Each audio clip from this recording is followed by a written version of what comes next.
Welcome to the TechLink Health Podcast, an on-demand source for the top trending healthcare topics and insights. Delivered by key opinion and emerging leaders and as featured on the TechLink Health app. The healthcare industry is rapidly evolving, so our goal is to connect listeners to the most relevant insights, ranging from digital health to financial well-being to interesting side gigs. For more details, visit www.techlink.health.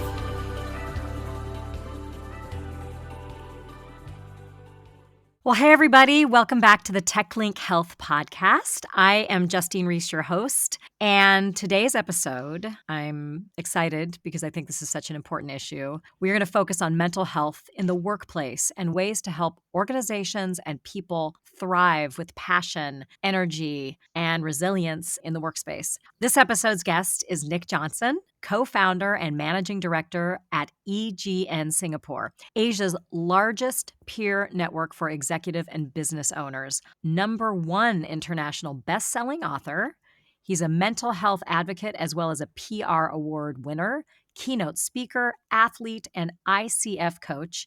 He is the author of Executive Loneliness: The 5 Pathways to Overcoming Isolation, Stress, Anxiety, and Depression in the Modern Business World. Such an important topic. His mission is strongly tied to the power of leading a purposeful life of healthy habits, with a particular focus on helping top executives manage the loneliness that comes with senior positions while enhancing their company's strategies, innovations, digital transformation, sustainability, supply chain, and other initiatives. Nick holds both a master's degree in public relations and a bachelor's degree in communications and business from Bond University in Australia. So it goes without saying that Nick has a passion for health and wellness, and we are very excited and looking forward to getting his perspective. So without further delay, very excited to say hello and welcome Nick to the podcast. Nick, thank you so much for joining us today. Thank you so much, Justine. Thanks for inviting me. It's a pleasure to be here, and especially to be talking on one of my favorite topics here, of course, about executive loneliness. Yeah, absolutely. And I'm fascinated by this topic. So give our listeners a little bit of background. Can you just take a moment, introduce yourself in your words, and tell us in more detail about your journey into this executive well-being space? Sure. I was born in Sweden, and then I moved to Australia to study at university. And after university, I moved to Southeast Asia. So I lived and worked in Southeast Asia now since 2004. And for a few of those years, I actually worked in the medical industry. I worked for a company called International SOS. I was first working with them in Vietnam in business development. And then later on, I was the GM for medical services in Indonesia, managing a few hundred staff, mainly nurses and doctors in remote areas in Indonesia, supporting many of the big American oil and gas companies working on oil platforms and so on, basically medevacing and supporting with the infrastructure around the whole oil and gas industry and also mining in Indonesia. So that was basically my entry into the well-being space, working around doctors and nurses, and my job was basically as the contract holder here. So it was a very interesting assignment, as you can imagine, Indonesia being a huge country in the oil and gas and mining industry. So that was my first taste just into this space. And while you were in Indonesia, were you working with people from all different countries, all different backgrounds? Yes, I was. So the most would be Indonesians, but we would have senior management who would be expats and a lot of foreign expat doctors as well, specialists in different areas. We would have some of the best in perhaps malaria and these kind of specific diseases that you needed to cover there. So indeed, yeah, it was a mixed workforce.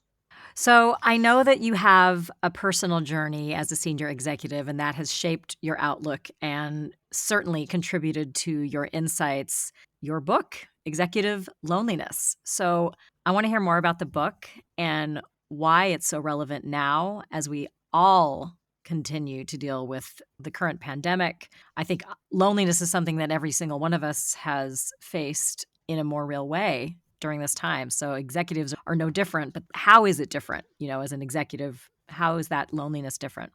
Yes, and even though I was working then back in the days with doctors and nurses and in hospitals and medical clinics day in, day out, and I was basically not telling everyone how I was feeling inside me. And I call it in my book a smiling depression. And that is what I also have seen, that it's very common among senior executives and also business owners and entrepreneurs these days, that we put on this beautiful facade, everything looks good, we have a great LinkedIn profile, we join all the speaking panels, and we look after making sure we have such a professional profile on the outside, but we are very shy to talk about what is happening on the inside. And while I was in my dream position, having a good expat package as the GM of a large organization and all the good things that came with, what I didn't share was that actually at that time I was going through divorce, my life was falling apart on the inside. I stopped exercising, and instead I ended up going to the bar after work, perhaps having too many drinks, and with that it came a downward spiral. So again, while I was working and surrounded by doctors, I was not well inside, just for the very reason that I didn't dare to speak up with anyone.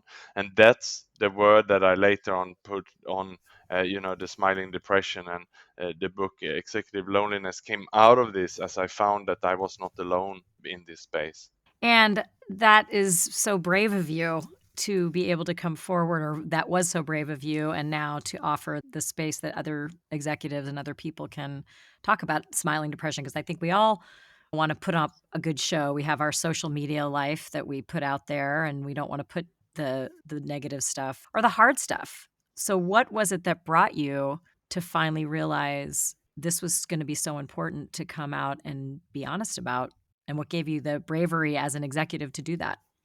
Well, so in 2016, 2017, I went through this very challenging time. I eventually resigned from my job and I moved country. I went through the divorce then, and with the divorce, also my son relocated with my ex-wife to Sweden. So I basically was very lonely. I found myself then in Indonesia, Jakarta, not my home country, not my home city. I didn't have any close friends, and I was quite lost. I moved back to Vietnam where I lived earlier and thought that maybe that is home, and I felt pretty lost there as well.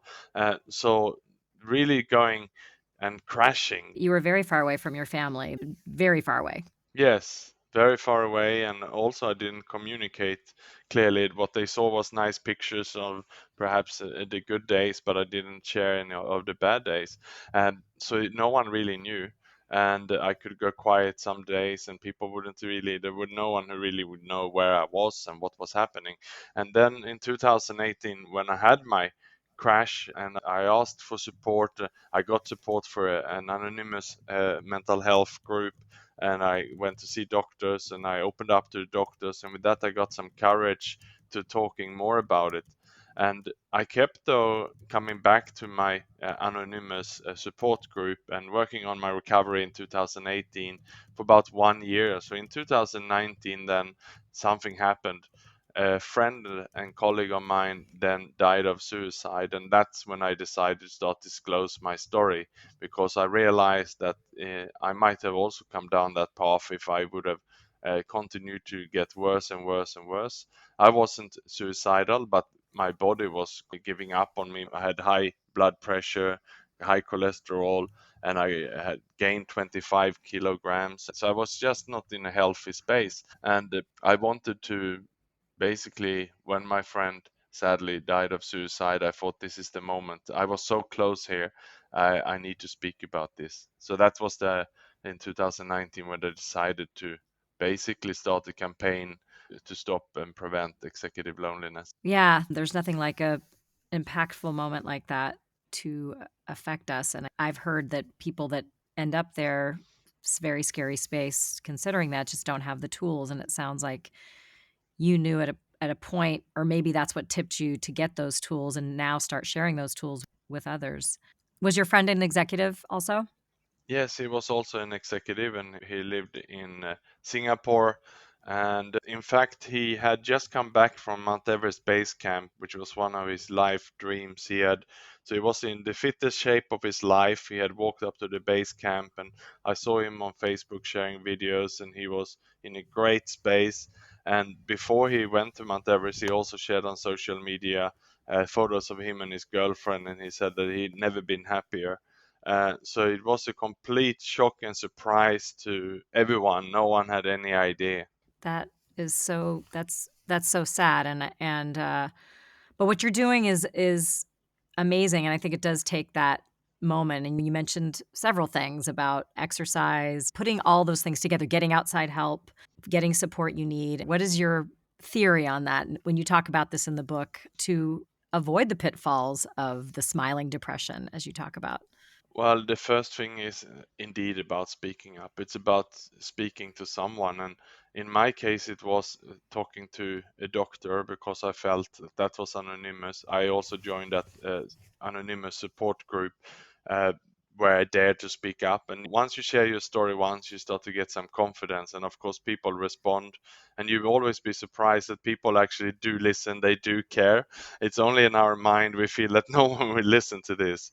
And as I went back to the support group the next day and I shared again and I shared again, I disclosed more and more and more and more and more until I had disclosed it all.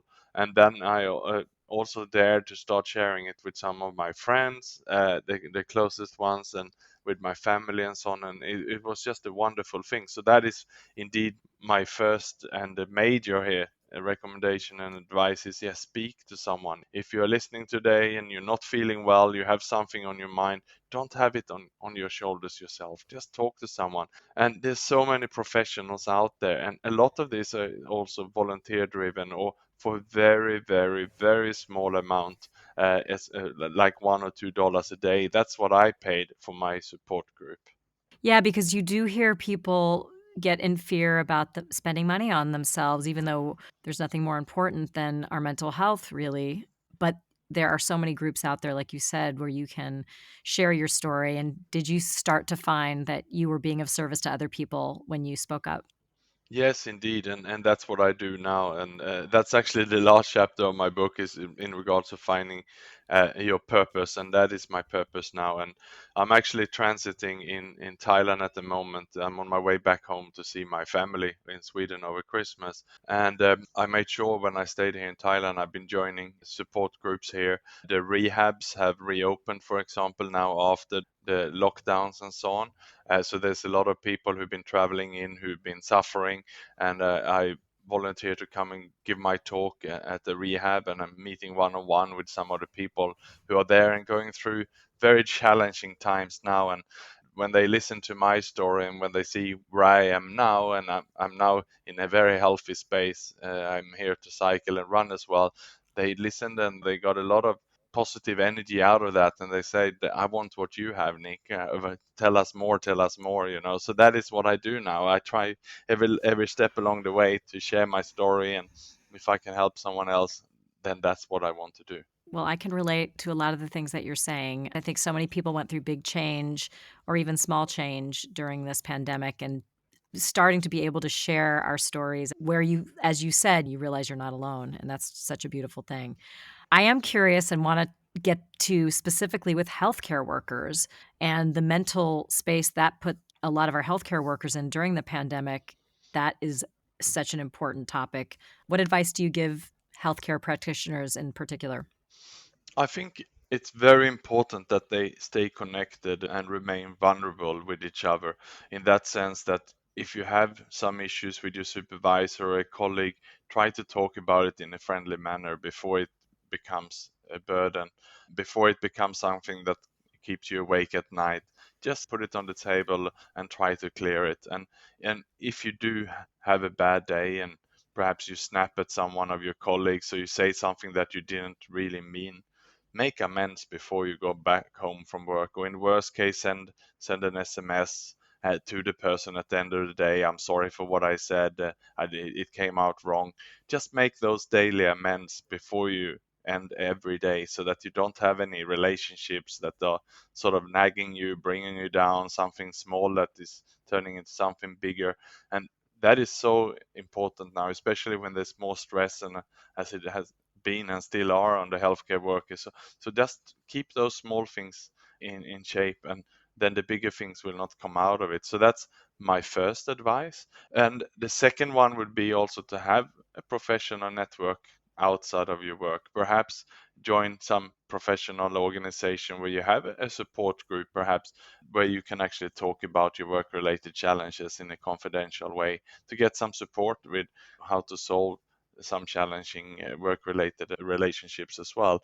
That is useful for everyone, especially if you are a leader. If you're in a leadership position where you're managing a team, then you might need someone to check in with, or you can have perhaps a coach or a mentor, something like that.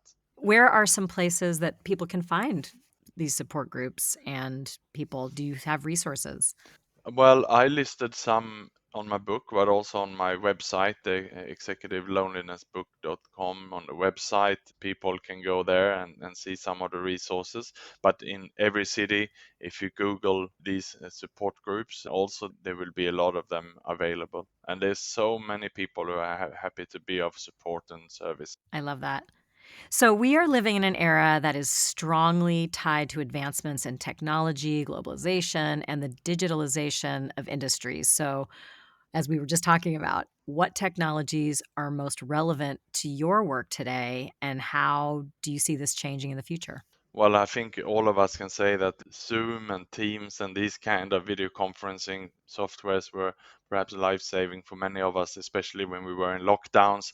And in some parts of the world, it's still partial lockdown or restrictions, and they're coming back. So they've been so good. And for the support groups, and they went on Zoom, and some are still on Zoom. And for me traveling now, it's a good way for me to remaining in touch not only with my team, my wife who's also in another country, but also with the support groups. There's meetings happening there.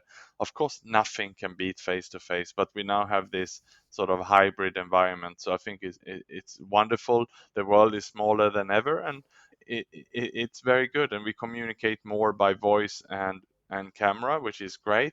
And I think hopefully emails are disappearing step by step, which is good because there's nothing worse than coming into your office in the morning and see that you have 80 new emails, is it? That's very, very true. That right there can send you into a smiling depression, I think. So, Yes. um, I really do appreciate you bringing this to the forefront of how executives have this extra pressure to keep up a good look because of all the people that are working underneath them and running large companies. Do you find that there's more forgiveness in the executive space for mental health to take a break, to go for a walk, to take care of yourself, do what you need for self-care? Yes, it's more acceptable now, and I have a wonderful little story to share with you. It's a woman I interviewed for my book, and she is a senior executive and managing director for a big international bank in Singapore. And Westerners are more open, typically with mental health, and than Asians are. So an Asian woman then in the man's world, let's call it that, the bank industry in Asia, and I interviewed her for the book. And the first time when I interviewed her, she didn't disclose too much. She said, "Yeah, I went through a bit of a challenging time a while ago." But actually, what she did then, she sent me a message later on, a few days later, and asked if we could meet again for coffee. And she said, "I want to tell you something more."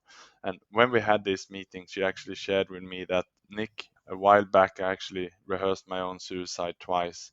Even I was then interviewing for the book. I got shocked by her disclosing this to me, which was a big thing. And we discussed more about it. And what happened after that, after our conversations, she said, "I want you to publish this in my book, of course anonymous." But what happened was that she went back and she discussed this with her counselor, and the counselor then called and they had a good conversation with the husband, and they solved it. And then when the book was out, her story, and this was in the book, she decided to buy copies of the book and distribute to her boss and all her team members who didn't know anything about her condition. She asked them to read the book, and then they had basically an all hands meeting later on. And when they had that meeting, she disclosed to the whole team that it was her in the book, and they were all Wow. completely shocked. But she said what happened after this is the most amazing thing. And she worked 15 years for this bank. They have an open door policy now. They went through the lockdowns in a better manner than any other team. They've been closer than ever. Her own boss came in and also disclosed that he had gone through some challenging parts, and they have this beautiful open environment now. And what I call this in my book is vulnerability as a strength, basically. I love that. Yay. We need to be vulnerable, and that was the point I'm trying to make here, that don't try to hold on for things, discuss it and disclose it, and then everything else would be much easier. Yes, it's amazing when you see that happen, the talking about what's really going on in your head, how that can free you. So let's talk about the future of work and trends. We have this gig economy, it's continuing to grow, and certain industries are disrupted. More people exploring side gigs. How does that relate to executives? And in your opinion, can this type of engagement help with finding a balance in our professional lives? Yes and no, I would say. I mean, it can help us to find a better balance, because if we're working between projects, we can take some time off for ourselves. We can perhaps travel and do some of our hobbies. But on the downside, also, it gives us perhaps insecurity, because if we had a safe job where we felt safe, we know the salary will always be there. At least we don't have to go around and worry about security of having an income. That is where I feel that quite a lot of people are worried these days, because they don't have that stability. Or they just don't know what's going to happen with whatever industry they're in because things are changing so dramatically all the time. You're working at home now. Are they going to want you back in the office? Maybe some people moved and started working remotely from different places, and that can take a toll as well. Do you see opportunities to come in and do coaching in different areas for executives to come out and start speaking about this very thing? Yeah, definitely. I mean, the mental health industry and the space is faster growing than ever. I just saw some media trends now, and it just keeps growing. And I only think we're seeing the beginning of this. The aftermath of the pandemic will be a mental health endemic. Yeah, that for sure. Great. So, one point of view with the TechLink Insights and TechLink Health platforms is the belief that the cycle of care and well being for organizations extends to programs for individuals, even as they transition out of an organization, as the impacts of loneliness might surface at that time during those transitions. So, what are your thoughts on the role organizations play in outplacement scenarios? And you touched a little bit on it, but what about working your way out of an organization?